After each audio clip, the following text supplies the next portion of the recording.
Tolong bantu saya pulang, saya sudah tidak kuat. Suara terbata-bata tidak jelas dari seorang PMI berinisial SK, penderita ektopik asal Sukabumi, menahan perih sambil mencengkeram kuat perutnya.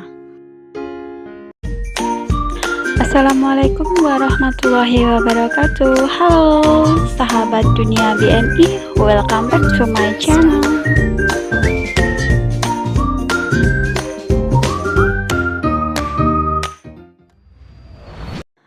Berita hari ini yang pertama adalah kisah seorang PMI asal Sukabumi di mana dia bekerja di Arab Saudi dan saat ini lagi sakit.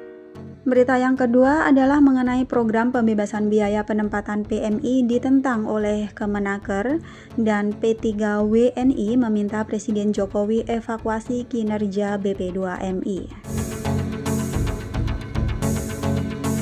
Kita langsung ke berita yang pertama, dilansir dari liputan Garda BMI.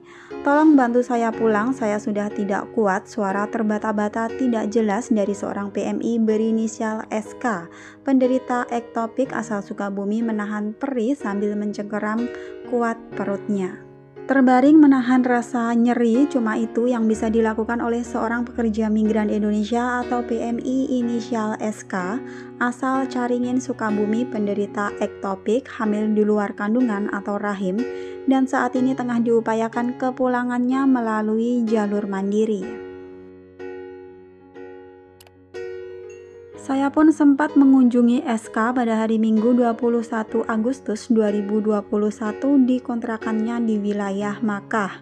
Keadaannya cukup memprihatinkan, ucap Ahyar dari liputan Garda BMI. Teman satu kontrakan SK menjelaskan jika SK sempat dibawa memeriksakan diri ke salah satu rumah sakit pada hari Kamis 19 Agustus 2021 lalu dan hasilnya sangat mengejutkan, dikatakan bahwa rahimnya bocor.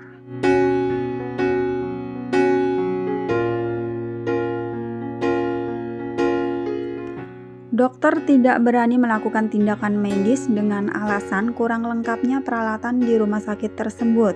Mereka menyarankan agar kami membawa SK ke rumah sakit milik pemerintah. Dan setelah dipikir-pikir, SK pilih pulang khawatir jika terjadi sesuatu yang tidak diinginkan. Karena itu kami minta dibantu agar dia secepatnya dipulangkan, ucap teman satu kontrakan SK. Sementara SK dengan suara terbata-bata tidak jelas menceritakan baru merasakan kelainan pada janin di kandungannya 3 bulan terakhir, tidak bertenaga, mengalami pendarahan, sering pingsan, dan berharap agar proses kepulangannya ke tanah air dilancarkan. Untuk diketahui teman-teman, selama sakit, SK ini dirawat sama WNI di Makkah yang simpati dengan penderitaannya, sedangkan sang suami lebih dulu tertangkap dalam sebuah operasi dan telah dideportasi ke Indonesia. Semoga Mbak SK diberi kekuatan ya dan juga segera diberi kesembuhan serta untuk kepulangannya ke tanah air itu diberi kelancaran hingga kampung halaman. Amin amin ya robbal alamin. Untuk pihak terkait yang selalu peduli dan membantu sesama PMI, terima kasih. Allah akan membalas kebaikan Anda. Amin. Berita selanjutnya ini mengenai zero cost untuk penempatan CPMI di mana yang menuai pro dan kontra dari berbagai pihak. Seperti Kemenaker atau Kementerian Tenaga Kerja pun menentang mengenai program pembebasan biaya penempatan bagi PMI ini. Terus P3WNI pun meminta Presiden Jokowi evakuasi kinerja BP2MI. Pusat Penyelesaian Permasalahan Warga Negara Indonesia atau P3WNI di Malaysia meminta agar Presiden Jokowi untuk mengevakuasi kinerja BP2MI terkait program pembebasan biaya penempatan bagi PMI.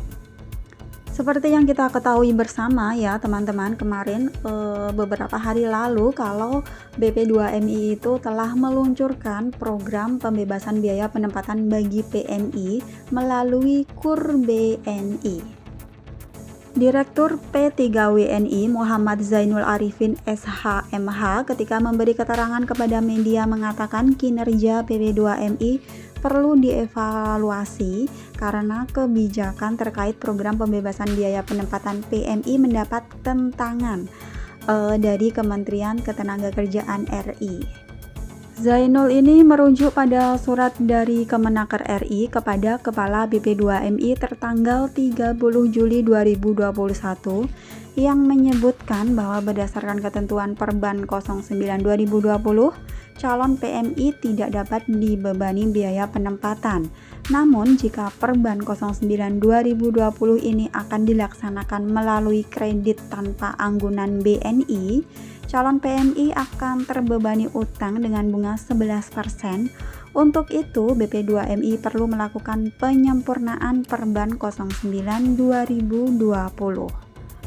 Ya, ini menjadi salah satu bukti bahwa antara BP2MI dan Kemenaker tidak ada kecocokan dan tidak ada koordinasi yang baik terkait penempatan dan perlindungan PMI, kata Zainul. Lebih lanjut, Zainul mengatakan sejak reformasi hingga hari ini, PMI selalu menjadi korban dari ego sektoral kedua institusi ini. Jika terjadi permasalahan soal PMI, kedua institusi ini saling lempar tanggung jawab.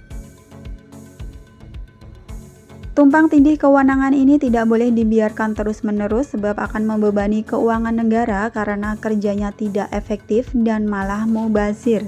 Maka Presiden Jokowi perlu segera melakukan evaluasi terhadap kinerja BP2MI yang kami nilai tidak efektif. Bila perlu, Jokowi segera membubarkan BP2MI karena salah satu janji nawacita Jokowi adalah membubarkan lembaga yang tidak efektif dan ada tumpang tindih fungsi dan kewenangan dengan instansi lainnya, pungkas Zainul.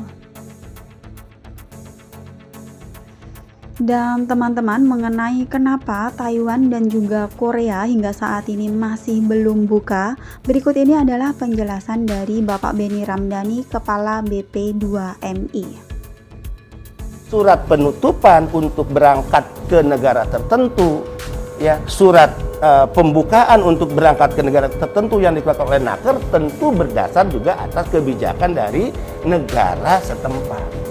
BP2MI sudah 6 kali mengundang Korea. Bahkan saya datang ke HRDK. Taiwan sudah 6 kali, bahkan 1 kali saya datang ke kantor TETO di Artagraha. Kemarin saya baru melepas 271 Jepang. Artinya apa? Korea G2G, Jepang G2G. Pasti ada pertanyaan, kok kenapa Korea nggak bisa ya BP2MI melepas atau mengirim? Kok Jepang bisa? Nah, ini akan mematahkan sebetulnya penjelasan saya atas tuduhan bahwa seolah-olah ya tidak berangkatnya G2G Korea itu karena BP2MI. Buat apa kita menutup ke Korea? Toh Jepang aja kita lepas kemarin. Thanks for watching and see you next video. Wassalamualaikum warahmatullahi wabarakatuh. Bye bye.